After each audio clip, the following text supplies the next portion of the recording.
اعوذ باللہ من الشیطان الرجیم بسم اللہ الرحمن الرحیم۔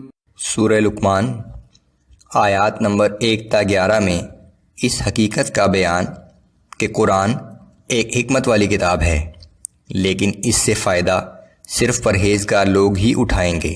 جو لوگ اپنا مال اور وقت لوگوں کو گمراہ کرنے میں صرف کر رہے ہیں، ان کے لیے ذلت آمیز عذاب ہوگا۔ البتہ جو لوگ ایمان لائے اور نیک اعمال کرتے رہے، ان کا ٹھکانہ جنت ہوگا۔ اس حقیقت کا بیان کہ ساری کائنات کی تخلیق صرف اللہ ہی نے کی ہے، اللہ کے سوا کوئی دوسرا یہ کام نہیں کر سکتا۔ بسم اللہ الرحمن الرحیم۔ الف لام میم۔ الف لام میم، ان حروف مقطعات کے حقیقی معنی اللہ اور رسول اللہ صلی اللہ علیہ وآلہ وسلم ہی جانتے ہیں۔ تلک آیات الکتاب الحکیم ھدی ورحمۃ للمحسنین۔ یہ حکمت والی کتاب کی آیات ہیں جو نیک لوگوں کے لیے ہدایت و رحمت بن کر نازل ہوئی ہیں۔ الذین یقیمون الصلاة ویؤتون الزکاة وهم بالآخرة هم یوقنون۔ وہ نیک لوگ جو نماز کا اہتمام کرتے ہیں، زکوٰۃ ادا کرتے ہیں اور آخرت پر پورا یقین رکھتے ہیں۔ اولئک علی ھدی من ربہم واولئک هم المفلحون۔ یہی وہ لوگ ہیں جو اپنے رب کی طرف سے ہدایت پر ہیں اور یہی فلاح پانے والے ہیں۔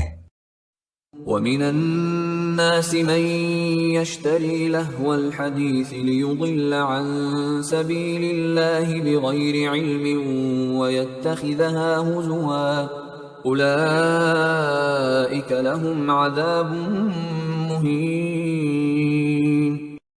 اور لوگوں میں ایسے بھی ہیں جو اپنا مال اور وقت لغو اور واہیات چیزوں کے حصول میں صرف کرتے ہیں تاکہ ان کے ذریعے لوگوں کو علم و دلیل کے بغیر اللہ کی راہ سے بھٹکا دیں اور راہ حق کا مذاق اڑائیں۔ ایسے ہی لوگوں کے لیے آخرت میں ذلت آمیز عذاب ہے۔ وَإِذَا تُتْلَى عَلَيْهِ آيَاتُنَا وَلَّى مُسْتَكْبِرًا كَأَن لَّمْ يَسْمَعْهَا كَأَنَّ فِي أُذُنَيْهِ وَقْرًا۔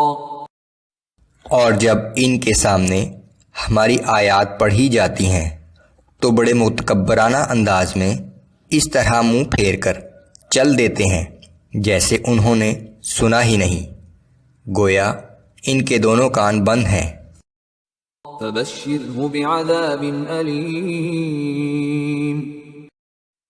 سو اے پیغمبر صلی اللہ علیہ وآلہ وسلم، آپ انہیں ایک دردناک عذاب کی خوشخبری سنا دیں۔ ان الذين آمنوا وعملوا الصالحات لهم جنات النعيم خالدين فيها وعد الله حقا وهو العزيز الحكيم۔ البتہ جو لوگ ایمان لائے اور نیک اعمال کرتے رہے، ان کے لیے نعمتوں سے بھرے ہوئے جنت کے باغات ہیں جہاں وہ ہمیشہ ہمیشہ رہیں گے۔ یہ اللہ کا سچا وعدہ ہے اور وہ بہت زبردست اور بڑی حکمت والا ہے۔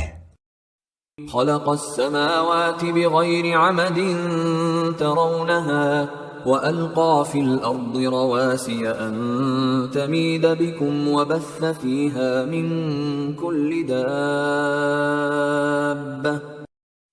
اس نے آسمانوں کو بغیر ستونوں کے بنایا جیسا کہ تم دیکھ رہے ہو، اور اس نے زمین میں مضبوط پہاڑ رکھ دیے تاکہ تمہیں لے کر ہلنے نہ لگیں، اور اسی نے زمین میں ہر قسم کے حیوانات پھیلا دیے۔ وَأَنزَلْنَا مِنَ السَّمَاءِ مَاءً وأنبتنا فيها من كل زوج كريم. اور ہم نے آسمان سے پانی نازل کیا، پھر ہم نے زمین میں ہر قسم کی عمدہ چیزیں اگائیں۔